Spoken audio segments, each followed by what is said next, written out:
Okay, so I'm going to tell everyone the most frustrating thing about podcasting is that we'll have these amazing intros. We just had a really good intro, and we have to go and redo it now because the mics are messed up. Yeah, dude. How do you recapture the magic of Time Life music sales? And they got you. They were like the original monthly recurring revenue. They had once you're plugged in, man, we'll just keep sending them to you and you'll forget. So we had this like 5-minute segment we were talking about back in the 90s when they would have like these infomercials of like CD mixes. And I played this really funny. Fuck it, I'm going to play it. I'm going to play it again. Play it loud. Okay. Where do you go when you want today's hottest dance hits on one unbelievable album? Oh, yeah. You go with Arista's Ultimate La Dance Bouche. Party 1997. Never before has there been a dance collection with this many hits and this much heat. Over 70 minutes of non-stop electric. All right. I just feel like I'm 12 years old eating pizza rolls at midnight, and then that infomercial comes on, and then I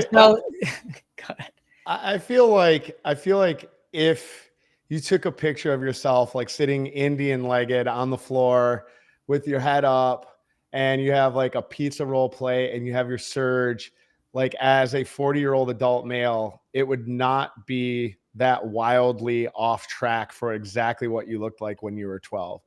No, not at all. I'd be doing I'd still do things like that. Sit on the floor. Energy drinks. Well, a little different. Energy drinks, computer game. I still game all the time. Computer games. And you're like Jim Carrey from The Cable Guy. You're like, I learned the facts of life from watching The Facts of Life. Well, did you hear that Elon Musk, he plays, I think it's Diablo. Like that's like his way of like. Oh yeah. He's like world ranked, but I guess there's been some debate about that if he is or not. But they say that he's world ranked. He's like one of the top Diablo players. Like I was just having a conversation about that where like this whole idea, like when you get a few bucks or whatever, people are like, look at you different, right? So they say like money doesn't change you. It just changes people's perception of you. And it's really true because if you had like a party at your house, right? And Donald Trump was just like a handyman or a construction worker, and he came to his house, but still acted like Donald Trump, you'd be like, that guy's a fucking idiot, dude. Like, and I mean, he's so boastful. And it's like, what a dumbass, you know what I mean? Like, wow, this party is really great. This could possibly be the greatest party. You'd be like, that guy's so weird, man. And then, but like, he's a billionaire, and Elon too, because Elon's so fucking weird, dude. But it's like, you're just like, these guys are very special, because they're billionaires and they know something that we don't. But I've met some really weird guys where I'm like, you know what, dude, you could be a billionaire actually. You seem like a fucking idiot, dude. No, I don't think money changes the core person who you are. It might change your style a little bit or how well you eat, but like at the root of it, like I am no different than I was when I was a kid. So, oh, I know. Yeah, you know. That I know. Me too. Me too. We got a really good show today because no, we don't. It's stupid. This show's fucking whack, bro. Tune out right now, dude. You're gonna waste your time, bro. Well, we got a really good show today. We're going to talk about things to look for when you're acquiring a water sport boating business based on a really pretty popular thread we had in the Facebook group maybe a little over a week ago.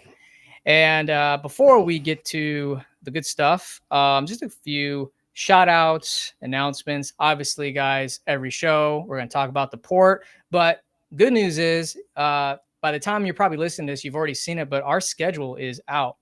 And man, I think we've had a lot of great feedback so far on everything in there. So if you go to watersportpodcast.com or go to our Facebook group, if you're on our email list, you'll get a copy of that. But you can see our 2-day event schedule, all the great content, and we'll have our speakers that'll be announced in a couple weeks. So we're trying to kind of string out the PR of our schedule release.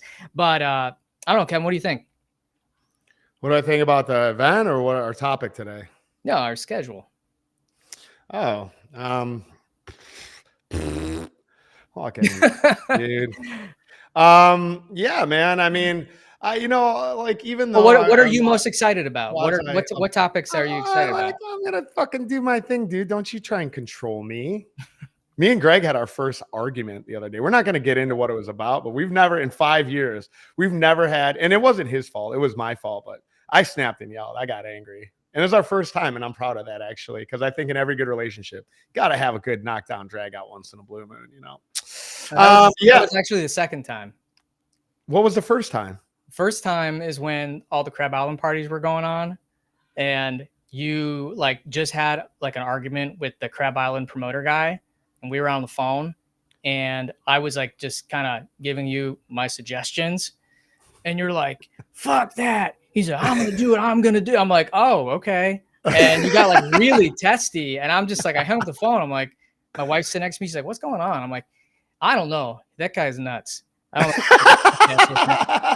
know. It's so true, man. Like I get, oh my God. I got something in my teeth. We got to edit this out, dude. I had a piece of vegetable in my teeth. It was really gross. It's still there. God damn it. All right, Look, what if you pull out a clip and then it's like me with broccoli in between my teeth? That's not good. Yeah, man. I don't have like unfortunately, I don't have that thing that other people have that from like they stop at 3. I go right to 10. Like it's a very challenging, man. I got to do some more like meditation or something.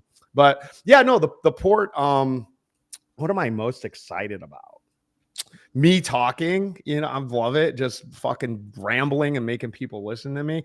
I mean, I'm always excited to see my friends that I don't get to really see on a regular basis. And, just kind of do like what I do or do what we do, I guess, in a formal capacity, just because I'm kind of like protective of my time, so when people like DM me and like want suggestions and stuff, I'll be like, here's the book, dude, or here's the podcast, or come to the event. Like, you know what I mean? Like Greg loves it. Greg loves to prattle on. So it's just more focused for me. So when I see everything like laid out about that, like it helps me collect my thoughts and just have that time to kind of like give what I think is like, you know what I mean? Really like value. So I'm just excited about the schedule and the diversity of topics that we're talking about.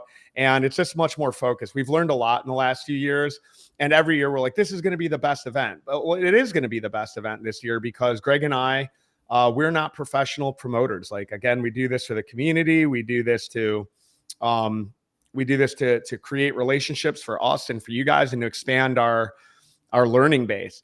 And so every time that we put on an event, like I get to learn more about like what it takes to put on a great event. And like all of this, and I can't sell this piece of it hard enough, is that like in this journey that we're all on, that like education and learning is the biggest reason that I'm here. And so I always try to extract value or extract like some type of education when I have these conversations. And it's as much of a learning event for me as it is an event to share what I've learned. So I'm mostly excited about doing it here and doing it at the scale that we're doing it at, and, just learning and growing together, man. It's going to be great. Great. So watersportpodcast.com, tickets. And then also if you're listening and you have a product or service, get in touch with Kevin at destinywaterventures.com, or DM him Facebook. So yeah. I just want to give a shout out to Zach Eischen. Zach Eichen's our head of sales at WaveRes, and he started a podcast called Ridiculously Professional. I don't know, like a month and a half ago, and he talks about tech and sales, and it's a really good show. Like looking back at like Kevin and I's first 10 episodes compared to his, like I don't even want to like. I think I need to go back. It's about sales, and I haven't got an invite yet, dude. WTF? You'll I'm get on. I hurt. think you'll get on there. But I was a guest on his show. I was his first guest, and the show is actually live. So by the time you listen to it, it's been out probably for a week. But check it out. And I share my story. We talk about sales and how how we've kind of grown Wave Res, and then but his show is really good. You are talking sales. Yeah. Oh, I'm actually really good at sales. oh.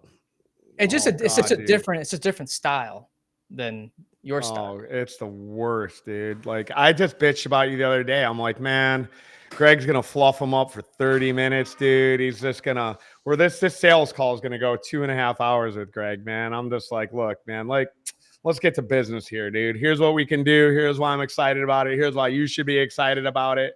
And let's get the deal done. Where do I send the invoice and for how much? Done deal, dude. I'll give it to you. Sometimes I do carry. You close them on friendships. Get out of here. At the end of every sales call, you got a new friend. Well, that's why.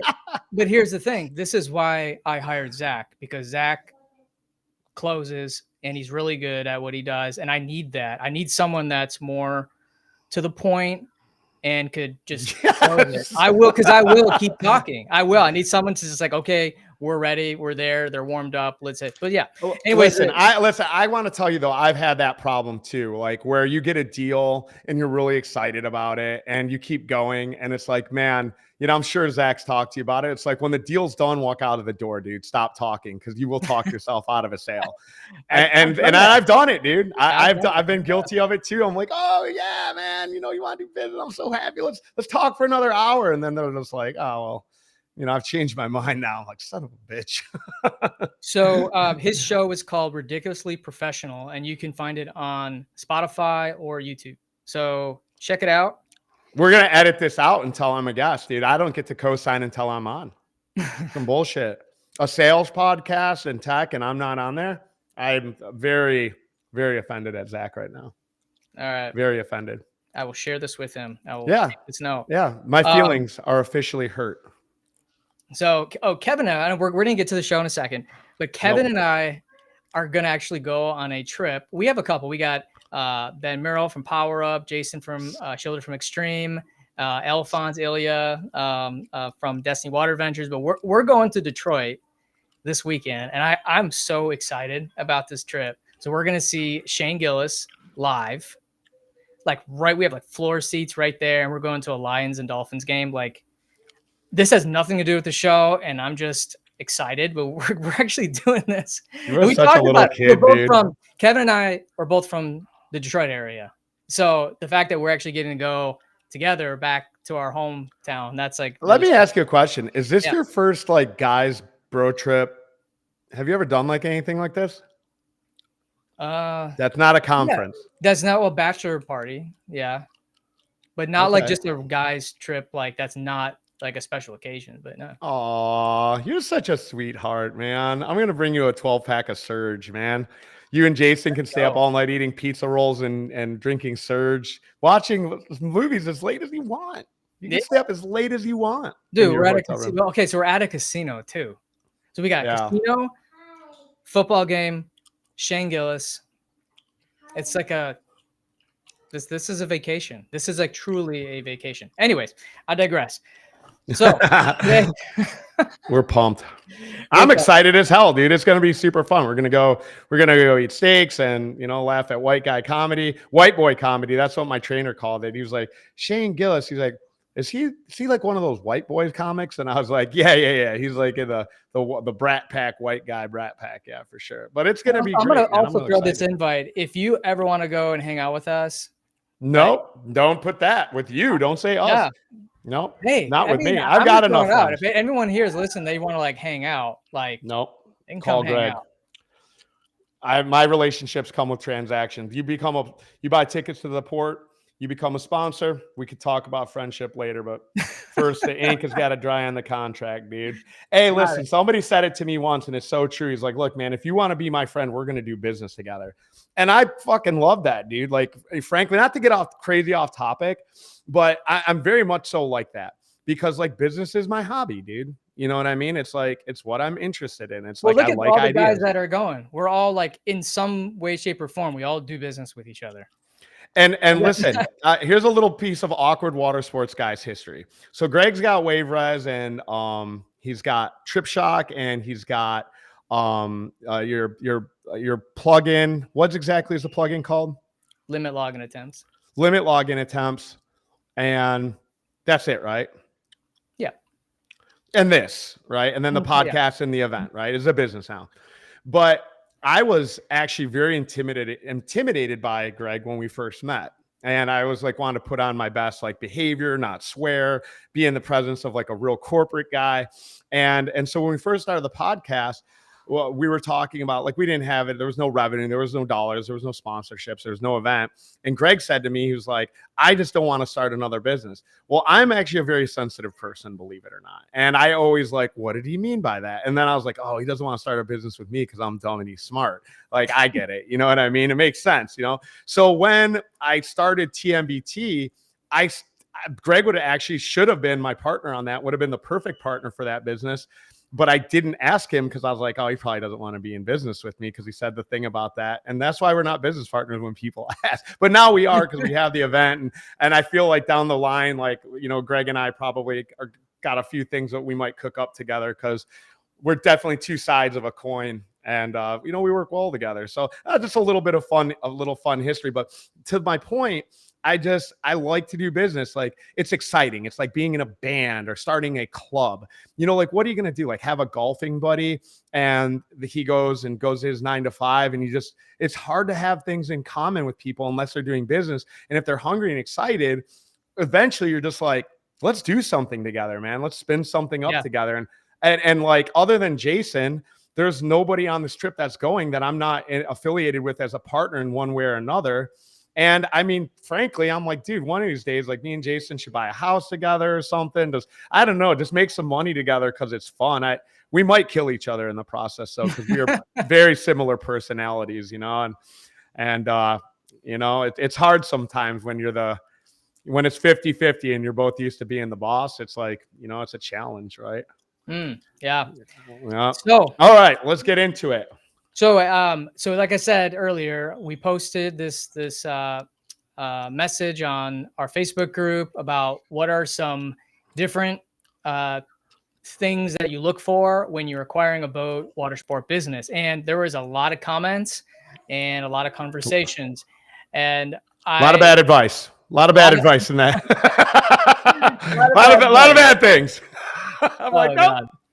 Yeah, I mean, not to be a dick, but I personally feel like a lot of operators, when they're transitioning, like, these are the kind of things that are like, yeah, this is why this number is here, but they can't really quantify it, right? And so do you want to go through some of the advicey things that were let's do that. How about we start with this? Let's talk about what we gave. About what? What our advice, because we posted it as well. So, well, no, let's finish with our advice. Let's start with theirs, pull it down, and then give what we feel is like the actual true answer. All right. I'm going to start off because I have her comments here, which I thought she did a really good job because it was different than but so Maya Schilder of Mid-Bay, she says, she gave 4 points. She said, 1, she says, if you're purchasing existing business, you need to clarify with insurance if you are also purchasing their existing loss runs. Great point. Regulatory climate in the state and municipalities that you're purchasing the business, are they favorable to water sports? Obviously, we know with Destin, they're not favorable. Good to know. Any existing state or federal tax liability may not necessarily transfer to you, but could prove to be messy to unwind. So if, let's say, that previous business didn't pay sales tax or income tax in the past, then lastly, online reputational hits in the past that could resurface. So bad reviews, things like that, which that probably would get sorted out anyways. I mean, I wouldn't buy a business that had awful reviews unless I was buying the location and the equipment and just taking over the location. Like, who would buy a business that was just trounced with bad publicity? My favorite answer is Dave Vaught's, because I think it's by far the most impactful one. Gross sales and total marketing ad spend. I mean, so, and we're going to get into like a couple of these things, but I mean, that's a fucking huge one, dude. I mean, that is like probably one of the biggest ones, right? Like it's going to be in your profile, right? And according, like, adders and subtractors, to me, that's going to be the biggest one. You know what I mean? Walk me through why those two specifically. Obviously, they're very important, but Right. why not like your profit margin or just your NOI or EBITDA? Like why those two specifically? Yeah, because like when you're looking to acquire any kind of business, and I think this is where operators really have to understand their business, right? Because anybody that has a brain in their head is going to look at value adders and value subtractors and understand that your money is going to work, right? And so when you are putting your work to money, or where you're putting your money to work, then there's a handful of very important metrics or KPIs that you're going to look at to see how well that money is going to go to work for you. And it doesn't matter if it's a water sport business, if it's a pizza business, if it's an investment into the S&P 500, or it's a startup penny stock. One way or another, all of these adders and subtractors are going to be added up and subtracted to create an adjusted valuation multiple, right? And so if you're a smart investor, which is what we all aspire to be, nobody wants to be working inside of their own business or have a hobby business. Ultimately, I believe when you're putting your money to work in anything, you have to look at it as being an investor. And so the way that I would look at purchasing a water sport business, which I have, and a lot differently than what I did before, also in the position that I was in at the time of buying it. But today, as far as growth is considered, I would look at a handful of metrics to start to base that adjusted the adjusted valuation multiple on. And I would start with revenue, top line, and then look at EBITDA secondly. And that is the two places that I would start. And then I would start to look at the various value adders and value subtractors to quantify that multiple in the end. And I mean, I'm more than happy to share like what those are if you want me to keep going. I mean, I sold two businesses. Mm-hmm. I sold my jet ski rental business and I sold my golf cart rental business. And the valuation was based off of EBITDA, I think 2.5 to 2.7x EBITDA, plus the depreciated cost of the assets, which most of the assets were not, we had a couple newer skis, but most of the assets were probably sold at 50% of their retail value. But when I look at a water sport business, I look at it way differently. Probably I go against all the metrics that you should be looking at, because I'm kind of looking at it from like a demographics, supply and demand. I'm looking at the economics of the business. Can this business sustain? Because look at it, what COVID did.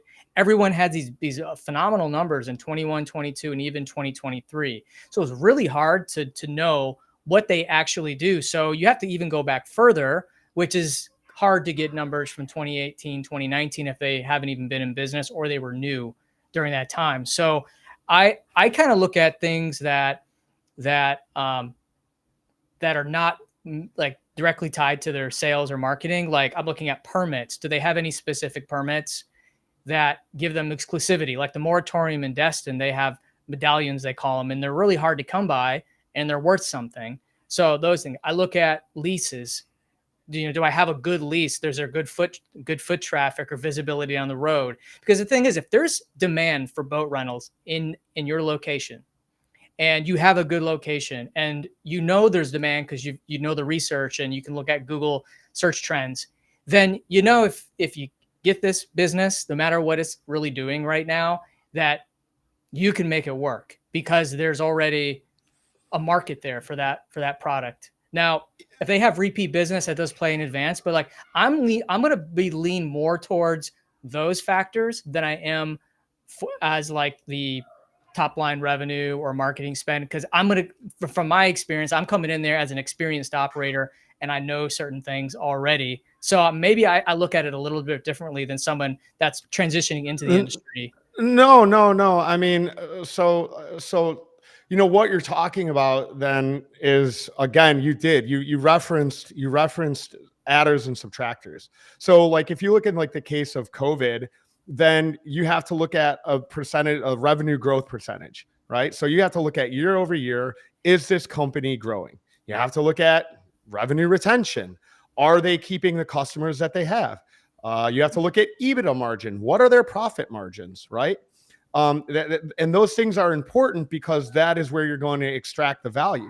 Where marketing is so important is you have to look at the customer lifetime value versus cost to acquire value, because that's also manipulable, right? So if you are an experienced operator and you look at the margins, even from operations or marketing, there's only a handful of things you can control. Yeah, I see that, buddy.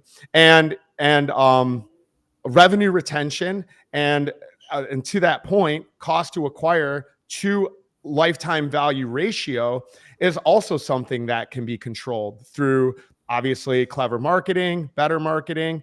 And so I think those are some of the adders, and some of the subtractors that you mentioned are market risk subtractors, right? Market risk. Yep. Yeah. So it's like, right. So you have market risk if you don't have a good long-term lease. You have market risk if you have a declining market. You have market risk if you're a fly-in destination versus a drive-in destination. We see that happening in Destin right now as discretionary spending becomes low. Our key target demographic, the drive-in customer, we see who's a value customer who doesn't have a lot of money to spend, they're driving in for the weekend. And if they don't have discretionary revenue, then this year, possibly next year, depending on the characteristics of the marketplace, you're going to have market risk. Another thing that like I'm going through right now is data risk.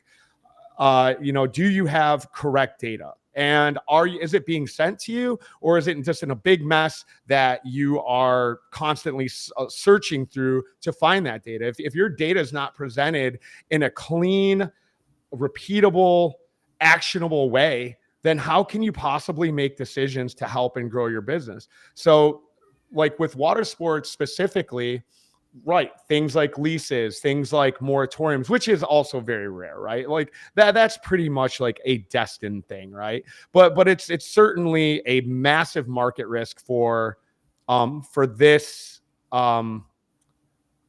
market. But to me, like when you look at the adders and you look at the subtractors, I think you can put a value metric on that and add it up, subtract it. And if you've got a great business, if you have great revenue growth, if you have great revenue retention, if you have high margins, if you have a great LTV to cost acquisition ratio, if you don't have market risk, if you don't have channel risk, I mean, we didn't even talk about channel risk. Like, where are you getting your clients from? Are you completely dependent on Google? I mean, Greg, when you look at Trip Shock, right? Like channel risk is massive for you. It's a huge, like, if they raise their prices, you're fucked because you're dependent on that single channel. And the biggest subtractor, and the thing I want to talk about the most at the port this year is keyman risk. I mean, the keyman constraint is so prevalent, and not just in water sports, but in all small to medium-sized businesses, right? Anybody doing under $1 million is struggling to scale. I mean, you can almost look directly. It's directly proportionate to if they are the butcher, the baker, the candlestick maker, and furthermore, God, I see this happen all the time in water sports. They take their keyman risk or their constraint and they pass it down. They're like, you know what? I'm going to bring in another guy. They teach him how to do everything the exact same way they did it. And then they put keyman risk on that person. Oh my God, I can't fire this person because they're just now the same. They possess the same risk that I do. And well, so how many times have you seen it where they hire someone to replace them, like an owner hires like an operations manager, right, to replace them? That operation manager learns the business and they're like, fuck it, I'll just start my own and I'll keep all the money. I've seen that happen time and time again, where they put someone in place because this business, there's really nothing proprietary about running a boat rental business other than if you're in a very saturated destination, there's no slips. That's the only protection. But if you're in a market where there is opportunity to open up a new business, as soon as that person starts getting a little comfortable, unless you treat them really well, they're eventually gonna start something new. That's just the progression. Everyone that's in the boat rental industry, they started off working for somebody else. No one just like transitions from a doctor to running a boat rental business. They start as a deckhand, and that's another risk. So that, I mean, not to say this could happen in a lot of different industries, but I see it happen a lot in water sports. Yeah, and I'll tell you, I see a lot of failure points because the problem with this business is because of the comps, right? So like if you look at some of these comps, like a lot of this stuff is overvalued because all of this gets overlooked, right? Nobody looks at any of this. Like nobody's like actually doing like a proper evaluation of this investment, of this time and money and effort that they're putting in. They see it as being a cool business and they feel like, you know what? And then you always hear the same thing. Oh yeah, man. And then, there's all this, next year you could add another this and this and this and that and make another $1 million. Well, motherfucker, you know what I mean? Like if that was so easy, then why didn't you do that? Right. And then you see these people asking for like the insane amounts of money that get paid for it, right? Because of the comps and because of the nature of the business. It seems like such a great business. And then you just see companies fail over and over and over and over again because they're so ignorant to all of these things that I would be looking at if I'm going to make an investment, not in just water sports, but any business. Are there certain subtractors that water sports is subjective to? 100%. You know what I mean? You go and try and spin up a business in Destin and you don't have all the bullshit that they need to operate in Destin. Yeah, you're out of luck.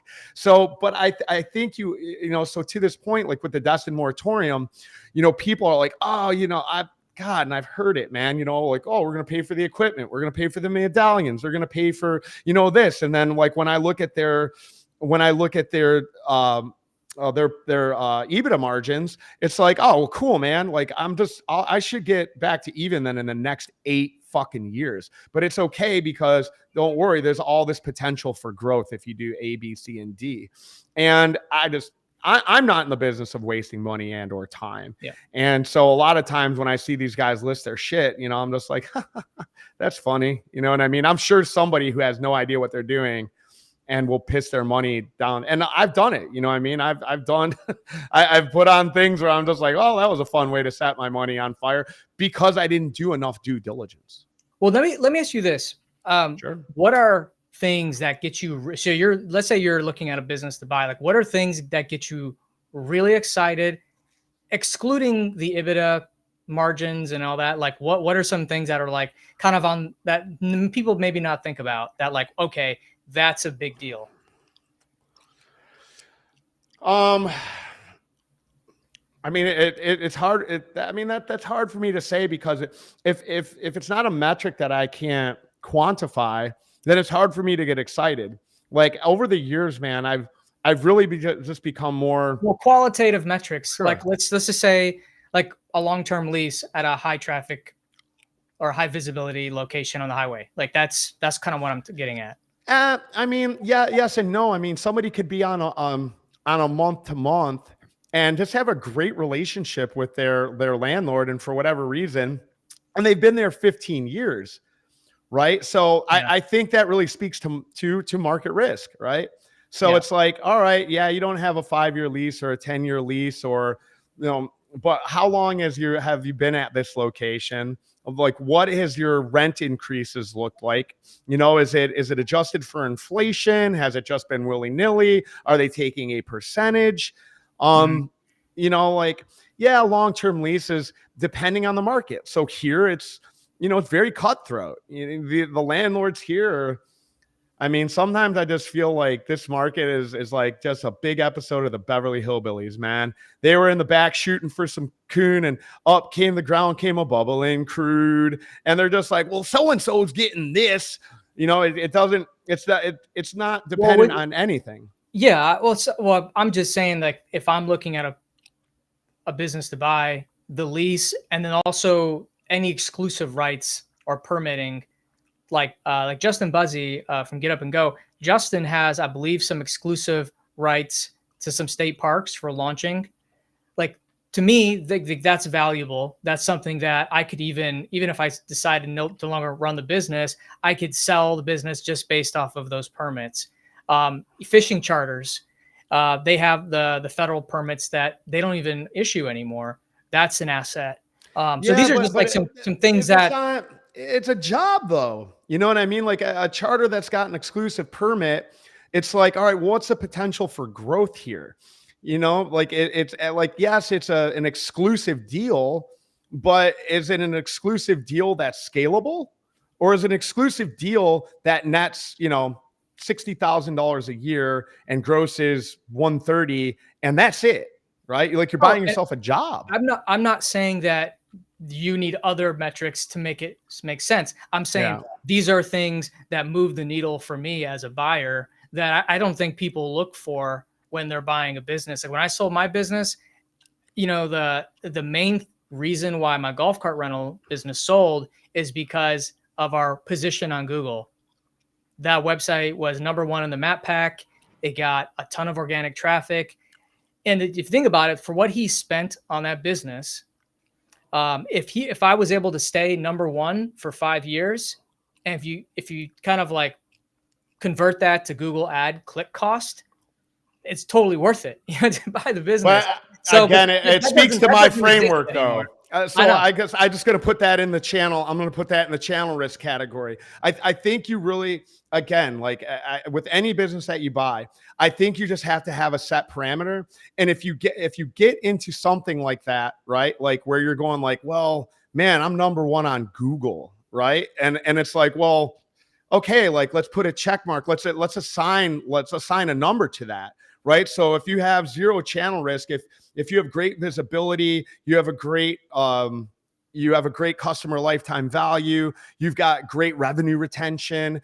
And like, I think all those things like have to make up like a larger story. And so it's like, all right, well, I'm going to give this a value of 1, and I'm going to give this a value of 0.5, and I'm going to give this a value of -1 or +2. Yeah. And then when I look at all these things and I add it up and I go, here, in my opinion, is what your current enterprise value, and it's based on this set of metrics and calculated by this valuation. I think if you go in and you buy a business for one single reason, you could be potentially missing out on the 9 reasons it's a bad idea, or 10 reasons as to why it's a good idea, and is it a good deal? Because at the end of the day, that business is worth exactly what it's going to take you to get the money back. Now, what I do get excited about is if I see things that are being missed. If you're not telling me it's great, but I've gone through all these things and I go, well, okay, so I'm going to get my money back in 3 to 4 years. How, with smart strategy, can I whittle that down to 2 and make that profitable inside of 24 months? Well, are you using automations? Are you using great cross sells? Is your sales team strong, or do you have order takers? What's the percentage? Like now this goes back into channel, but if you go like, all right, what's your percentage of online bookings versus what you're doing over the phone? And then what's your close rate? What are they doing to collect data on the back end of customers that don't convert? What is their rehashing and remarketing and retargeting look like for customers still in market to get, you know what I mean? So if I can continue, if I see at one of these metrics, like, you know, whatever, their EBITDA margins 33% or 23%, but I look at it and I go, well, with a couple things here, I could make this like 30%. Like I see a couple holes in your game where I could acquire customers cheaper, or I could increase cart value. And now you want a 3x multiple. That seems a lot better to me, because now I know if I just run it as is, I'm going to get my money back in 3 years. But if I make a couple tweaks that I know are going to work, then I can get it back in 2 years and become profitably quicker. And right. Yeah. And then my money goes to work at a faster rate of speed. So those are the unquantifiable things that I just say, get this down to this number, because you might have pie in the sky. Don't tell me that like, oh man, if you did this, this, and this, and that, man, you know, you'd make way more money. No. We're going to look at your numbers right now. And then we're going to come up with an adjusted multiple or adjusted valuation based on a multiple, and figure out like what's a fair deal, what the books say are a fair deal. And then if I can optimize those channels to turn it into a better deal faster, then that makes it all the much more valuable to me to buy. But if you're talking about things as they sit that don't need to be fixed, because those are still investments. If I have to figure out keyman risk, if you're responsible for the sales, if you're responsible for fixing the boats, like not only do I have to take the time to figure out a better system, I also might have to spend more money, right? Well, okay, you're paying yourself a fair salary of $70,000, $80,000 a year, but realistically, we need to put $100,000 a year into these two positions to optimize that. So it's like, without going crazy and sort of like doing some napkin math, all these things that you do to fix a business, to make it more profitable, get your investment back quicker, do take time, money, and effort. And that to me is just it's the most expensive part of the whole thing, because it's going to take my time to turn this around. And that's an additional investment on top of the money that I'm already putting in. Yeah. When it comes to businesses, I think the theme here is there's way more. If you go get an SBA loan to buy a business, they are going to focus really heavily on the financials. Where if I'm going to look at buying a business, financials are important, but I'm going well beyond that. I'm digging into the marketing, channel risk, keyman risk, looking at your lease. I'm looking at the insurance, looking at your loss runs. I mean, I'm going so broad in this because Pete Syme from Tourpreneur, he was on our show a couple years ago, and Pete made a really good point. He says, when you go to buy a business, don't buy great businesses, buy good businesses. Yep. Because when you buy a great business, you're going to pay a much higher multiple for it because they got it all together. And they're not going to, negotiate on that. When you go for a good business, you can get typically a good valuation on it that doesn't cost as much, but also you can get in there and make it better. And I've seen a couple of our friends that buy businesses lately, and they were able to buy good businesses at a fair price and able to get in there and put all these systems in place, added it to OTAs, put automations, train the sales team, and just blow it up, expand to different activities. So like when you're looking at businesses, I wouldn't go for the best of the best unless you just have money to spend. I would try to find businesses that might have been good years ago. Maybe they kind of fallen off a little bit, maybe a little tired, or maybe they're on their way up, but could use a little bit more help with, some of the things that Kevin mentioned. But that's kind of like my parting words here is find those good businesses if you're going to acquire.